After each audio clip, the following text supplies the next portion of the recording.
Hello, and welcome back to online English class. I hope you guys are doing well today. Today I'm going to be assigning the final two sources for OTN 3, which you should be working on and completing throughout the course of the day and over the weekend if you want to. All right, but before we get into that, let's go ahead and remind ourselves of the top of the week announcements, okay? So remember your discussion grade procedure, all right?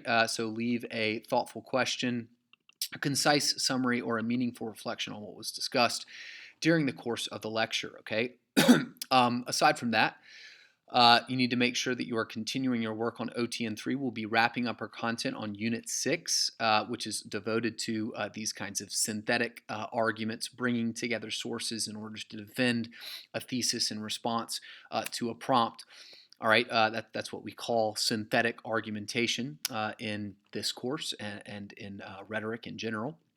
Okay, so we'll be finishing that unit up, all right, and then after that, we're going to be taking a test that's going to require you to do, guess what, some synthesis, all right?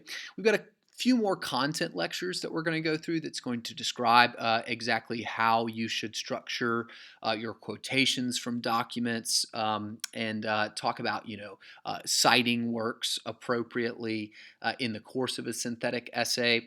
But all of that is stuff that you, A, already should know, and B, is really simple if you don't, okay? And so once we get through that content, we're going to be taking that test. And after that test, all right, you guys can concentrate fully on your quarter 4 essay, and if you're an AP student, on preparing for your AP exam. Okay, so things are wrapping up here pretty quick, we are again working efficiently. We've streamlined some of the content, streamlined some of the course, but I'm still expecting you guys to do great work in this last kind of month of school, okay? So aside from that, if you're in the AP course, you need to make sure that you're finishing up your progress checks, your free response questions. Again, those free response questions are going to imitate the kind of prompt that you'll receive on the AP exam, which we will be discussing at length in the week prior to May 20th, all right? So, contextualizing all this is your work on the quarter 4 essay, okay?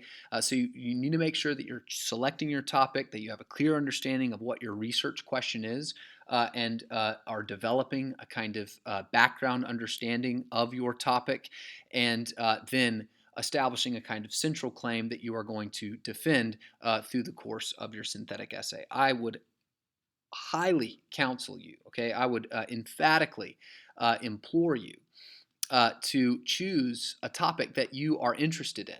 Okay, choose a topic that you think is cool or interesting. All right, and if there literally is nothing in the world that you are interested in, okay, then you are boring. All right, get interested in something. All right, but write this essay about something that you care about, something that piques your interest, something that you want to read about, and something that you want to talk about. All right. And if you do that, then it will go well with you because your essay will be inherently more engaging because it will be written by an individual who was engaged. All right. Without any further ado, right? No more ranting and raving about that. Let's go ahead and get back into OTN 3. All right. So today it's another simple kind of class. It's not going to take long. I'm simply going to assign you the last two sources, okay, and the conversation, as we already know, centers on the memorialization of John Brown. All right. So the first two sources we looked at, one, were both primary sources from John Brown himself. One, the last speech that he gave before his execution, about a month before he died, and one, a letter to his family, written just days before he was executed in Charleston, West Virginia. Okay. Source number 3 was a letter not from John Brown, but another sort of contemporary resource, right, or a firsthand source here.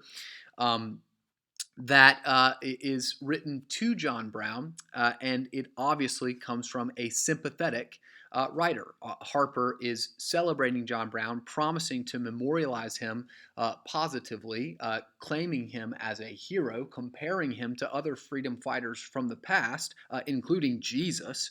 Okay, obviously a very positive approach to John Brown. Okay, Henry David Thoreau develops a very extensive argument about why John Brown's actions are admirable, heroic, humane, just, is essentially his argument. Okay, so if you are going to undermine John Brown's heroism, if you're going to question his actions, then you probably need to engage with Thoreau in some way, shape, or form and explain to me why he's wrong.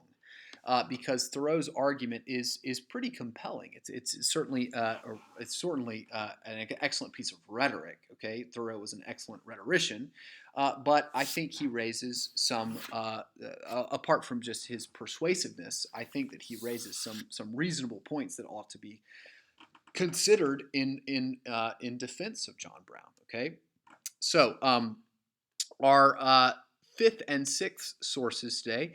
The first of which is written by a guy named David Reynolds. Okay, and David Reynolds is a professor of English and American Studies at a university in New York. Okay, and he actually wrote a biography about John Brown.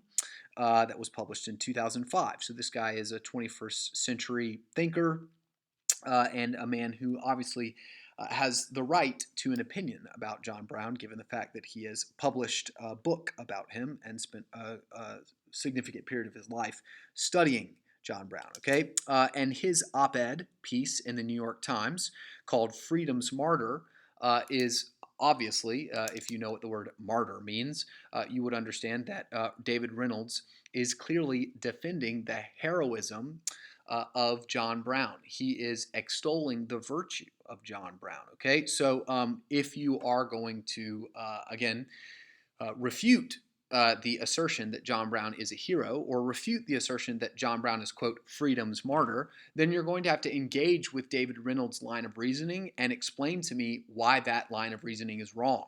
Why David Reynolds is wrong is an important point in favor of an argument against John Brown's heroism. And the opposite is true. If you are arguing that John Brown is a hero, then you certainly can borrow some of David Reynolds' reasoning. You could expand on it. You could explain to me why it is true. All right, why David Reynolds is right. Okay.